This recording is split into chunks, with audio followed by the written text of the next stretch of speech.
Hello दोस्तों, new video में आपका स्वागत है। तो चलिए आज हम बात करते हैं श्वसन तंत्र के बारे में। चलिए वन लाइनर क्वेश्चन है, वीडियो को लास्ट तक बने रहें। श्वसन में बाहर निकली वायु में कार्बन डाइऑक्साइड की लगभग कितनी मात्रा होती है? तो 4% मात्रा होती है। अधिकतर कीट किस प्रकार श्वसन क्रिया करते हैं? श्वास नली प्रणाली के द्वारा। शीत निद्रा के दौरान मेढक किस अंग से श्वसन करता है? केवल त्वचा से करता है। यातायात पुलिस शराब के नशे वाले व्यक्ति की श्वास जांच में किस गैस के मिश्रण का प्रयोग करती है? तो पोटेशियम डाइक्रोमेट सल्फ्यूरिक अम्ल। किस गैस का करता है? पोटेशियम डाइक्रोमेट सल्फ्यूरिक अम्ल।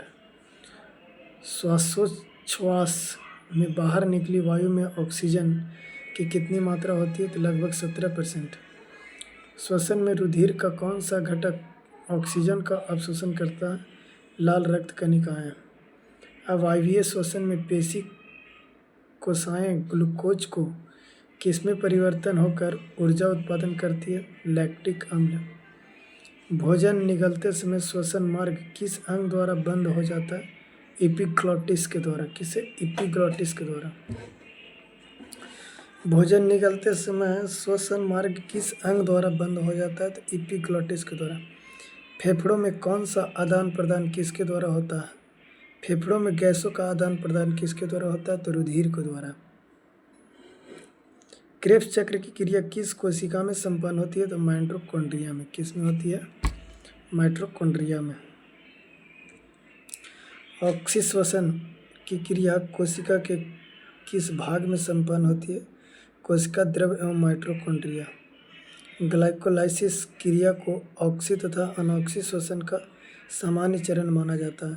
श्वसन द्वारा उत्पन्न ऊर्जा का संचय किस रूप में होता है? तो एटीपी अणु के रूप में।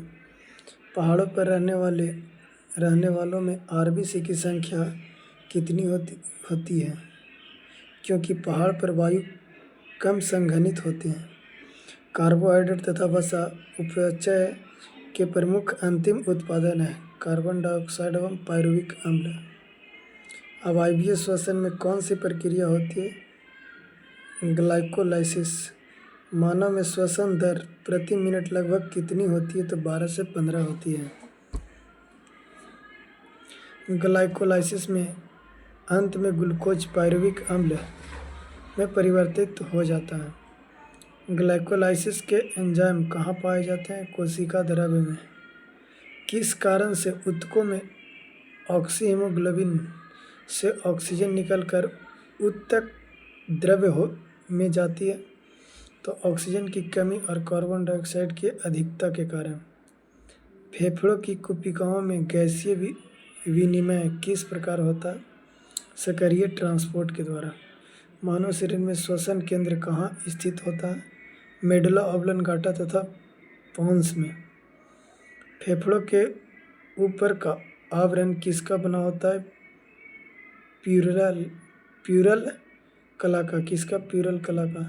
सर्वाधिक कार्बन डाइऑक्साइड का परिवहन किस रूप में होता है? बाइकार्बोनेट के रूप में। क्रेब्स चक्र में ग्लूकोज के अणु से कितने एटीपी के अणुओं का निर्माण होता है? 24 एटीपी अणुओं का निर्माण होता है। ग्लाइकोलाइसिस चरण में कितने एटीपी अणुओं का शुद्ध लाभ होता है? तो 2। किण्वन अर्थात अनॉक्सी श्वसन की खोज सर्वप्रथम किसने की थी? लुई पाश्चर ने की थी। फेफड़ों तक शुद्ध रक्त किसके द्वारा पहुंचाया जाता है? तो फुफ्फुस धमनी द्वारा। फेफड़ों द्वारा शुद्ध किया गया रक्त बाएं अलिंद लेफ्ट एट्रियम में किसके द्वारा पहुंचता है? तो फुफ्फुस शिरा द्वारा, पल्मोनरी वेन के द्वारा। श्वसन गुणांक रिस्पायरेटरी क्वांटिटेंट का मापन किस यंत्र से किया जाता है? गैनान श्वसन मापी से। ऑक्सीजन की कमी के कारण शरीर के ऊतकों में ऑक्सीजन की कमी होना हाइपोनिक्सिया या अनोक्सिया कहलाता है। श्वसन क्रिया में वायु के किस घटक की मात्रा में कोई परिवर्तन नहीं होता है? नाइट्रोजन के। तो यह 2 क्वेश्चन यहाँ पे जो है जो आपको भटका सकता है। जैसे फेफड़े तक शुद्ध रक्त किसके द्वारा पहुँचाया जाता है? फेफड़ों से अशुद्ध रक्त किसके द्वारा पहुँचाया जाता है? अशुद्ध रक्त कौन ले जाता है? फुफ्फुस धमनी। ये फेफड़ा से अशुद्ध रक्त ले जाता है कौन? फुफ्फुस धमनी यानी पल्मोनरी आर्टरी। और फेफड़े द्वारा शुद्ध किया गया रक्त बाएं अलिंद में किसके द्वारा पहुंचाया जाता है? तो फुफ्फुस थिरा द्वारा। फुफ्फुस से सिरा जो है शुद्ध रक्त ले जाएगा और फुफ्फुस धमनी जो है अशुद्ध रक्त ले जाएगा। चलिए वीडियो को लाइक शेयर कमेंट जरूर